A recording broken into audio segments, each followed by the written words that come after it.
Le niveau des Baby Gunners. J'ai attendu avant d'en parler, parce que c'est pas comme au Barça, ils sont pas titulaires. Mais ils commencent à prendre de plus en plus de place. Et là, le match qu'a sorti Lewis Kelly, les gars, 18 ans, contre City. Une des premières fois qu'il est titularisé. Latéral gauche, alors que c'est un milieu de terrain de formation. Le match qu'il a sorti, et surtout la personnalité qu'il a eue, extraordinaire.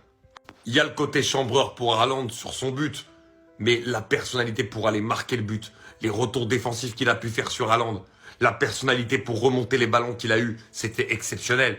Et ensuite, comme évidemment Arsenal voulait montrer qu'il y avait des Baby Gunners et qu'ils étaient en forme, eh ben il y a eu l'entrée de cet extraterrestre. Mais alors lui, la première action quand il part sur le côté droit là, et qu'il dribble 4-5 joueurs là, déjà je me lève, je fais waouh.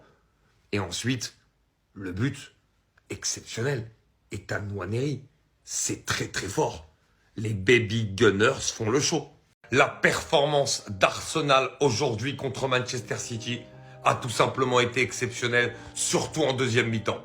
Mais, excusez-moi de dire que cette équipe de City aussi adore s'auto-saboter cette saison. On en est à 8 erreurs individuelles qui ont conduit à des buts cette saison.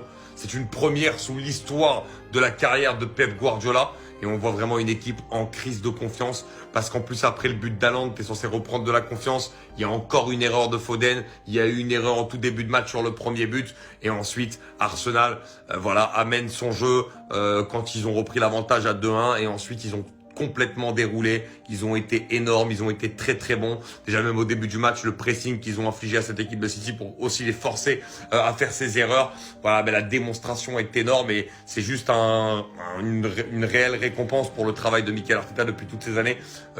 City qui était la vraie bête noire d'Arsenal. Au match aller aussi, on se rappelle d'Arsenal qui menait 2-1 jusqu'à la toute dernière minute à 10 contre 11 pendant toute une mi-temps. Et City qui avait égalisé à la toute dernière seconde. Là, Arsenal inflige encore un sacré tarif à Manchester City qui va très très très mal. Évidemment, de mauvais augure avant de jouer cette double confrontation contre le Real Madrid. Encore une humiliation pour Manchester City en Première Ligue et c'est pas la première cette saison. Barcy, j'en ai les larmes aux yeux. Parce que bien sûr, comme c'est un attaquant, la lumière est plus sur Yamal. Mais il y a un autre mec qui a 17 ans et qui est un des meilleurs centrales au monde. Oui, parce qu'il faut le dire, que ce soit sur les relances, les longues relances, les ouvertures, les lectures des trajectoires. Et aujourd'hui encore, c'est lui qui sauve le FC Barcelone 3 fois en 1 minute en fin de seconde période. J'en perds les mots tellement il m'impressionne ce Pequeño. C'est incroyable les gars. Le nombre de ballons qu'il arrive à dégager alors qu'il est en train de courir vers son but en talonnade ou juste en déviant le ballon.